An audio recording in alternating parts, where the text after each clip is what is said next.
Hello students, today we are going to discuss research and documentation. In that, we will be discussing sampling.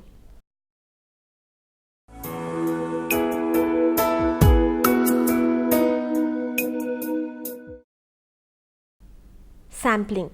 Sampling is the process of selecting units, example, people or organizations, from a population of interest so that by studying the sample, the results are generalized for the population from which they were chosen. The purpose of sampling is to reduce the cost and or the amount of the work that it would take to survey the entire target population.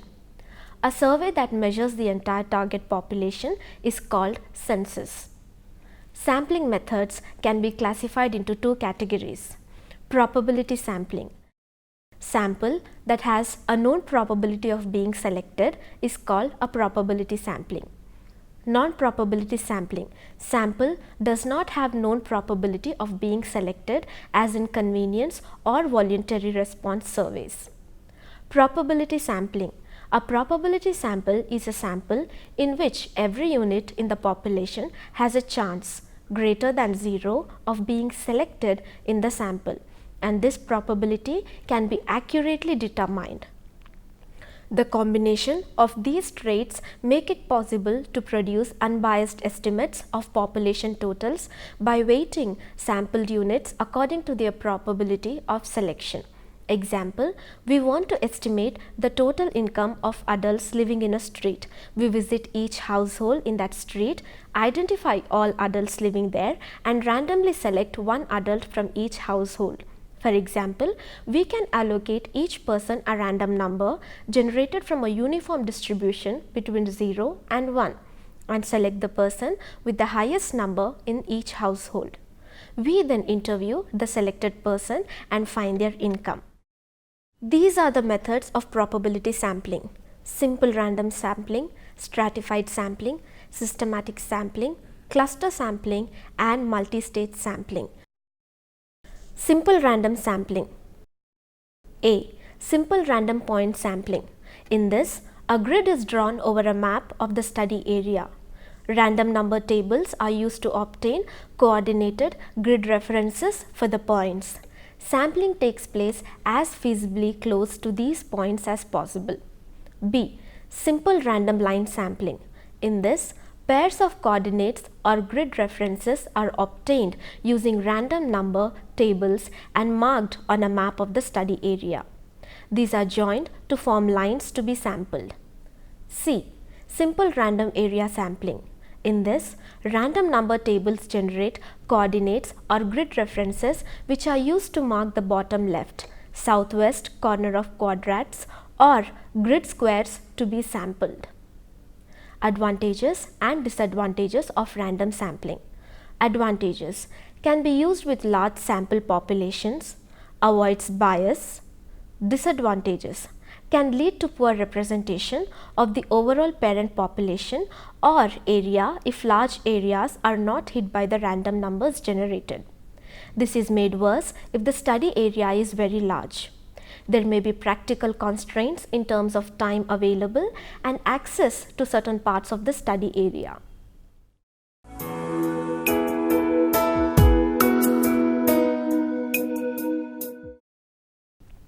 Stratified sampling. This method is used when the parent population or sampling frame is made up of subsets of known size.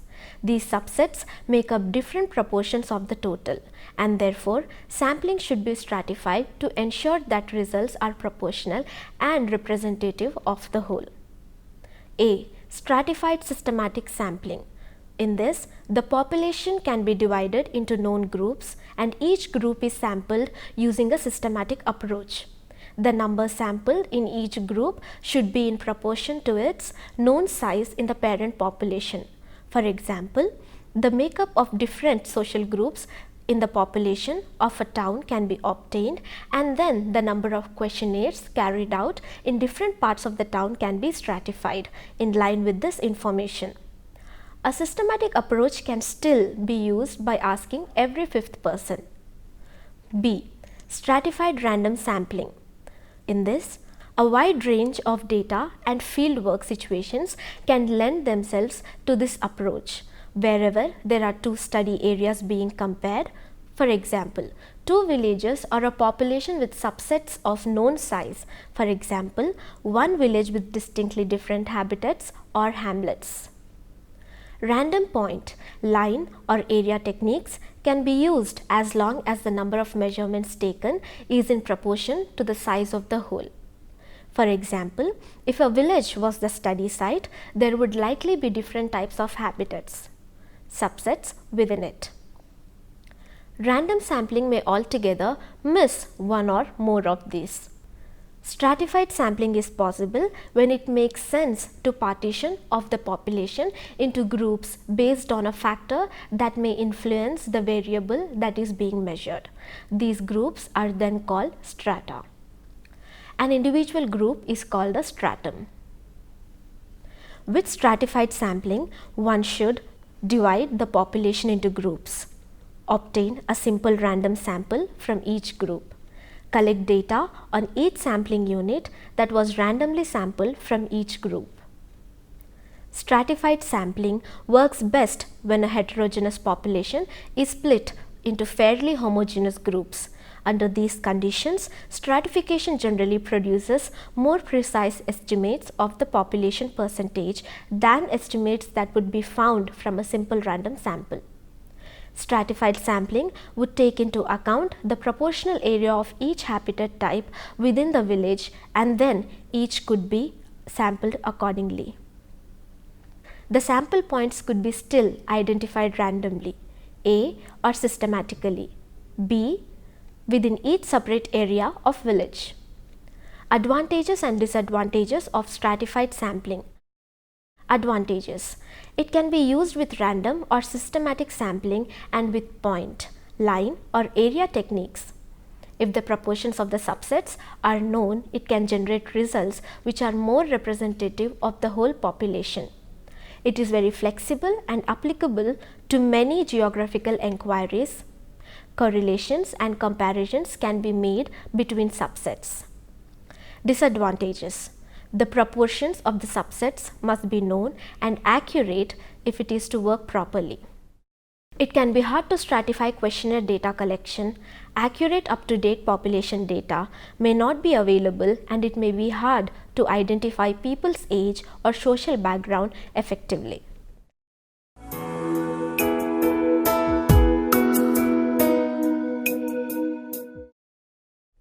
Systematic sampling. Samples are chosen in a systematic or regular way. They are evenly, regularly distributed in a spatial context, for example, every 2 meters along a transect line.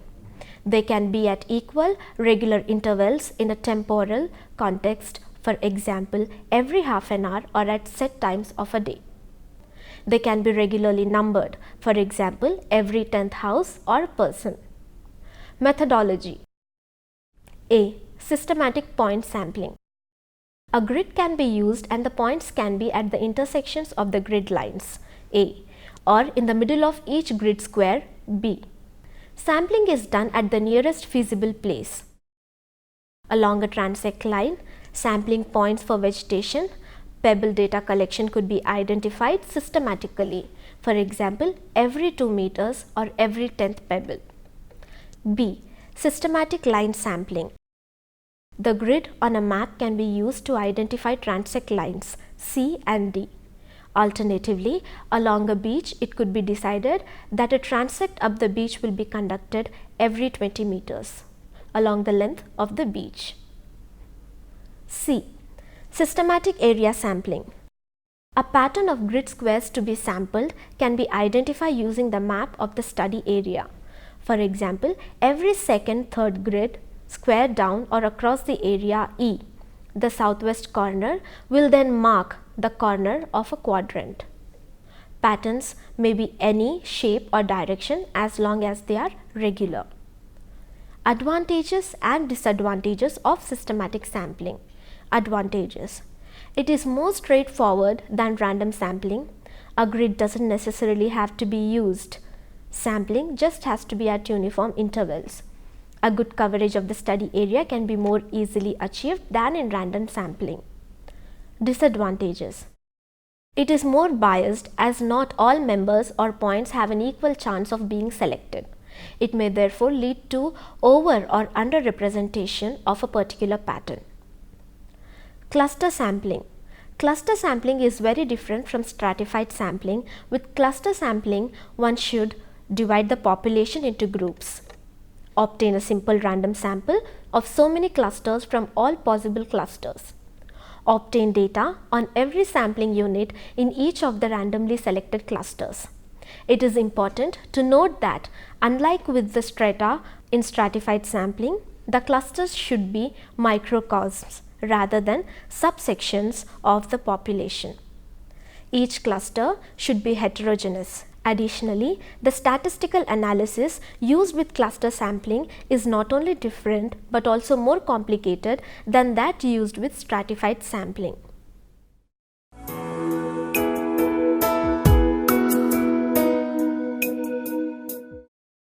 Non-probability sampling is any sampling method where some elements of the population have no chance of selection. These are sometimes referred to as out of coverage or undercovered, or where the probability of selection can't be accurately determined. It involves the selection of elements based on assumptions regarding the population of interest, which forms the criteria for selection. Hence, because the selection of the elements is non-random, non-probability sampling does not allow the estimation of sampling errors. These conditions give rise to exclusion bias, placing limits on how much information a sample can provide about the population. Information about the relationship between sample and population is limited, making it difficult to extrapolate from the sample to the population. Example, we visit every household in a given street and interview the first person to answer the door. In any household with more than one occupant, this is a non-probability sample because some people are more likely to answer the door. Example, an unemployed person who spends most of their time at home is more likely to answer than an employed housemate who might be at work when the interviewer calls, and it's not practical to calculate these probabilities. Non-probability sampling methods include convenience sampling, quota sampling, judgment sampling, and snowball sampling. Convenience sampling. It is used in exploratory research where the researcher is interested in getting an inexpensive approximation of the truth. As the name implies, the sample is selected because they are convenient. This non-probability method is often used during preliminary research efforts to get a gross estimate of the results without incurring the cost or time required to select a random sample. Judgment sampling. It is a common non-probability method. The researcher selects the sample based on judgment. This is usually an extension of convenience sampling. For example, a researcher may decide to draw the entire sample from one representative city, even though the population includes all cities. When using this method, the researcher must be confident that the chosen sample is truly representative of the entire population. Quota sampling. Quota sampling is the non-probability equivalent of stratified sampling. Like stratified sampling, the researcher first identifies the stratums and their proportions as they are represented in the population. Then convenience or judgment sampling is used to select the required number of subjects from each stratum.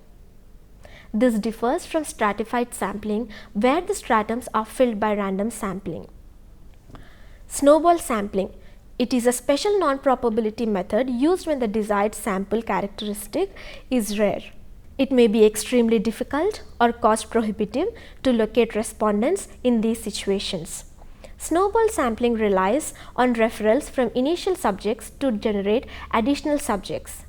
While this technique can dramatically lower search costs, it comes at the expense of introducing bias because the technique itself reduces the likelihood that the sample will represent a good cross-section from the population.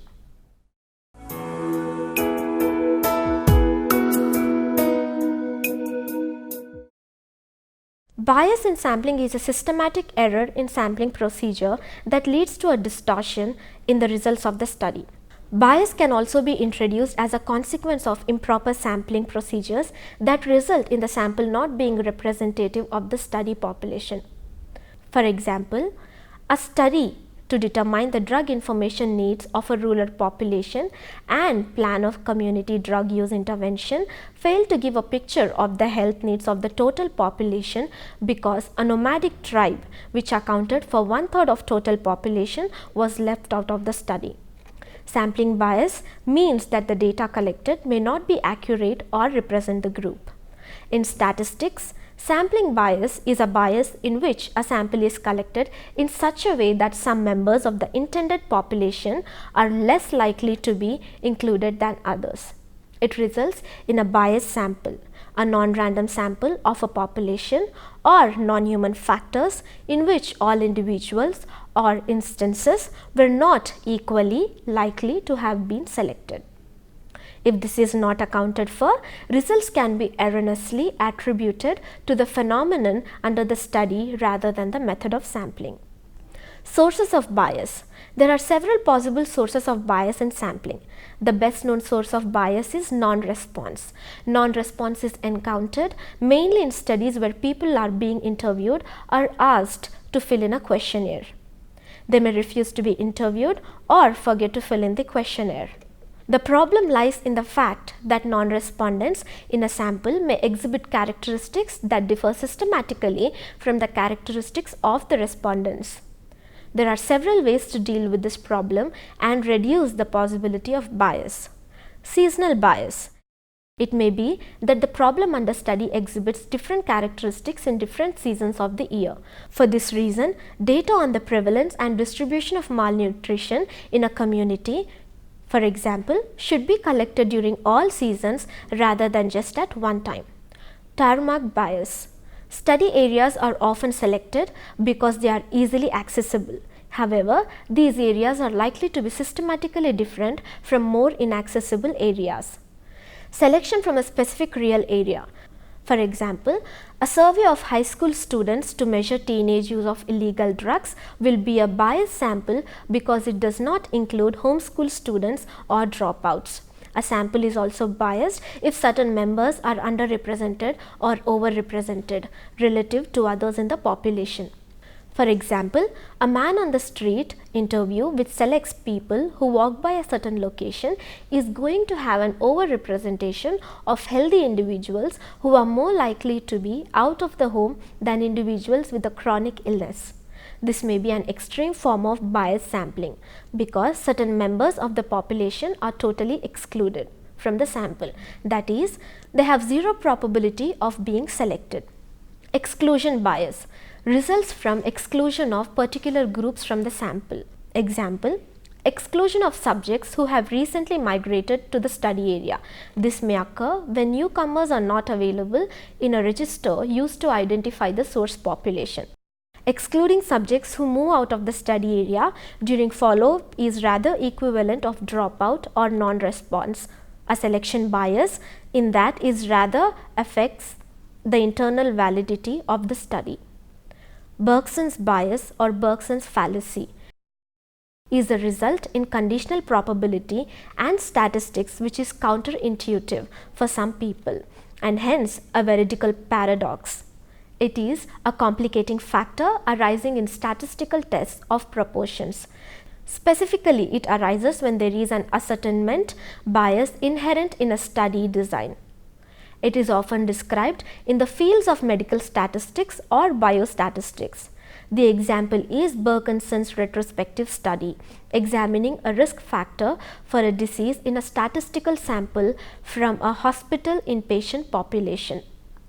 If a control group is also ascertained from the inpatient population, a difference in hospital admission rates for the control sample and case sample can result in a spurious negative association between the disease and the risk factor. Survivorship bias, in which only surviving subjects are selected, ignoring those that fell out of view. For example, Using the record of current companies as an indicator of business climate or economy ignores the businesses that failed and no longer exist. Random sampling is the purest form of probability sampling. Each member of the population has an equal and known chance of being selected. When there are very large population, it is often difficult or impossible to identify every member of the population. So the pool of available subjects becomes biased. Systematic sampling. Systematic sampling is often used instead of random sampling. It is also called an nth name selection technique. After the required sample size has been calculated, every nth record is selected from a list of population members. As long as the list does not contain any hidden order, this sampling method is as good as the random sampling method. Stratified sampling is commonly used as probability method that is superior to random sampling because it reduces sampling error. A stratum is a subset of population that share at least one common characteristic. Examples of stratums might be males and females or managers and non-managers. The researcher first identifies the relevant stratums and their actual representation in the population. Random sampling is then used to select a sufficient number of subjects from each stratum. Sufficient refers to a sample size large enough for us to be reasonably confident that the stratum represents the population. Stratified sampling is often used when one or more of the stratums in the population have a low incidence relative to the other stratums. So students, we are done with sampling and types of samplings. Do you have any questions? Ma'am, I have a question. Why should we be so careful about sampling bias? Good question. Bias in sampling is a systematic error in sampling procedures that leads to a distortion in the results of the study. Bias can also be introduced as a consequence of improper sampling procedures that result in the sample not being representative of the study population. Any more questions? So, we are done with sampling and types of sampling. Thank you.